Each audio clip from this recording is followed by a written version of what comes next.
My name is Marcia, and I'm a Kitsilano Neighbourhood House volunteer. I want to talk about exploring leadership through volunteering. I will show pictures of what I'm up to lately with some of the volunteer stuff, but I won't go into it in detail. I've done that in some previous videos, which I'll link to below, and I'll caption some of the stuff that I'm doing now. But what I really want to talk about is a stumbling block in my leadership exploration that I wasn't expecting. I had been learning that I was pretty good at innovating.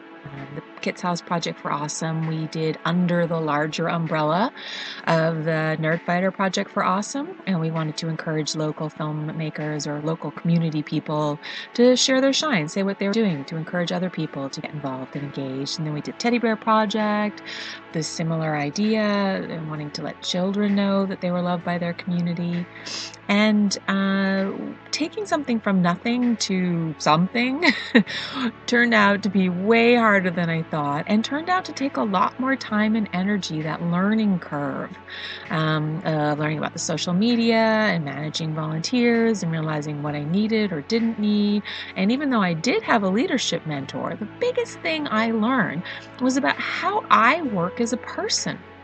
You see, I didn't realize that while I knew instinctively that anybody who I led, who were volunteering under my mantle, if you will, needed love and support and encouragement and like, go team you, I had kind of poo-pooed that for myself.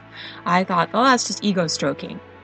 But of course I'm human, and not only am I human, I am a person who runs their emotional intelligence as their primary way of interacting with the world. So that kind of connection and support is actually critical to my being able to do long-term leadership. And one of the reasons I found that out is I kind of banged my head up really hard against the wall of burnout. I got kind of resentful, and I couldn't figure out why. That is not a personality preset of mine. And my wonderful leadership mentor for that project, Emily, who's the community director over at KITSHOUSE, was very patient as I kind of struggled with the difficult birth of figuring that out. So I was too far gone. I had to step back from doing that in such a concentrated way. And I took on the greenhouse. While I knew what I needed and I was articulating it, I didn't realize how hard it would be for me to accept the support. So the greenhouse is supported by about 3 different agencies, and they're all aware that I do need support, especially where I do most of it on my own. So I interact with them regularly.